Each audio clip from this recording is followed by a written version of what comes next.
But we felt done that we had to start with Newcastle because they were impressive in their win against Leicester on Boxing Day, because they're second in the table while before City play away at Leeds on Wednesday night. And because they've just been one of the stories of this season. Unreal, Jules. I mean, I said in comms yesterday, I commentated on the game, and I said, it's almost when you watch Newcastle, they're the perfect team. And what I meant by that was, goalkeeper, very, very good, Nick Pope. You look at the giants that they've got at the back. Botman's absolutely rapid. No one beats Dan Burn. Trippier, what a signing. Then you go into midfield and Bruno Guimaraes. So they don't concede any goals. Yeah. You can't score against them from set plays. Offensively, they score goals. Joe Linton got a goal from a corner. This is without Wilson, without Isak. Yeah. Chris Wood doing a good job. Almiron's playing at the top of his game. People like Joe Willock are the same.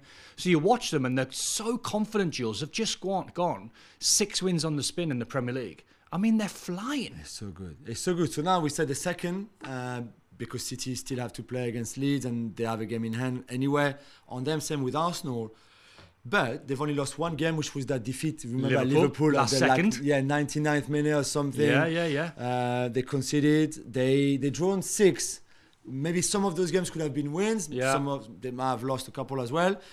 But their win, the win ratio, the form side is incredible. I mean, 1 loss and 16. Where do you think? Why is Eddie Howe's done the best? So he took charge almost a year ago, a little bit more than a year ago, when they were bottom of the table. Which I said last season, he should have got manager of the season, in my opinion.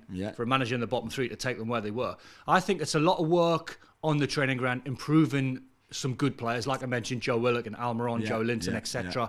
Guys that weren't particularly in good form. So the work that Eddie Howe's done mentally to tell them that they're top professionals and fantastic footballers. Then the signings that have been made. I mean, I love the signing of Kieran Trippier, because when they signed him, Jules, the rumours were that there was going to be a release clause in there if Newcastle got relegated. Yeah. He said no. He said, don't want that clause. Many players would have that in their contract. He said no. He went, I'm here for the fight. And I think that's what set the tone. Yeah. Then all of a sudden, Botman's linked with AC Milan, and he wanted to go and play under Maldini. Newcastle got him.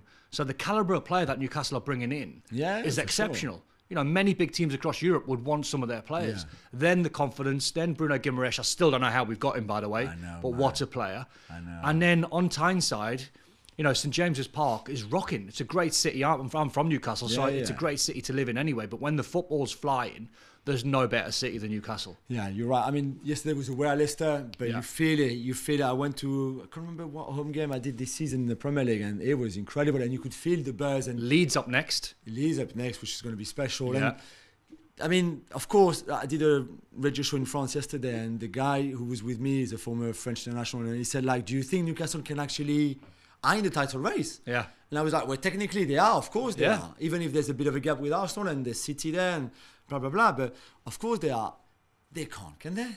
Well, I still don't think Leicester won the league in 2015 when they actually won it. I still think someone's going to catch them. And they never did. It was like every week that Leicester can't win the league. January, Leicester can't win. February, they can't. Then all of a sudden they've done it. They've got momentum. I mean, it's hard to look past City in the way Arsenal are playing. Yeah. But when you're a team like Newcastle and you're playing from week to week and you're winning games every single week and you're hard to beat, and the stats are there, as we've just said, 1 loss and 16 against Liverpool with the last kick of the game. You know, they are there. They are title contenders. Whether they stay there is another matter. What they do in January, I think, will be interesting. So while they're in it and while they're sitting in the top 4 and while they're second, of course they're in it.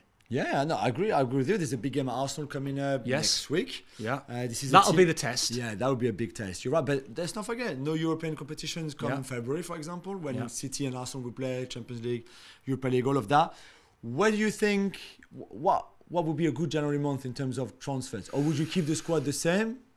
For now? I mean, it's a difficult one because if you're Eddie Howe, of course you're going to get linked with top players. I think what Eddie Howe wants to do, Jules, I think he wants to look across Europe and bring young players in.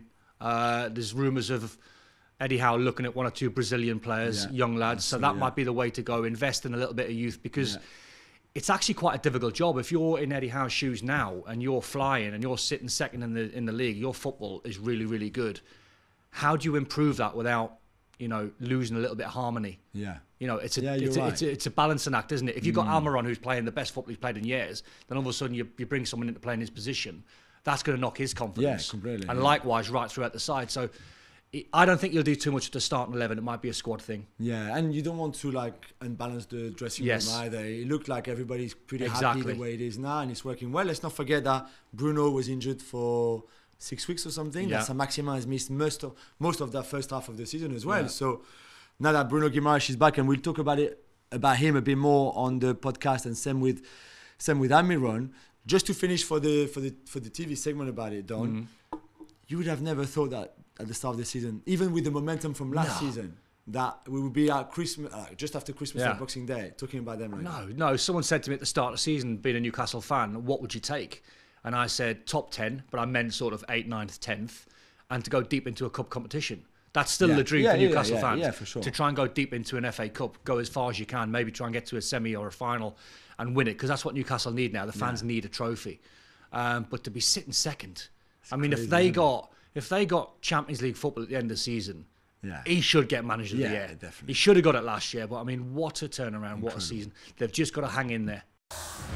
Thanks so much for watching ESPN on YouTube, and for more sports highlights and analysis, be sure to download the ESPN app, and for premium content and live streaming, subscribe to ESPN+.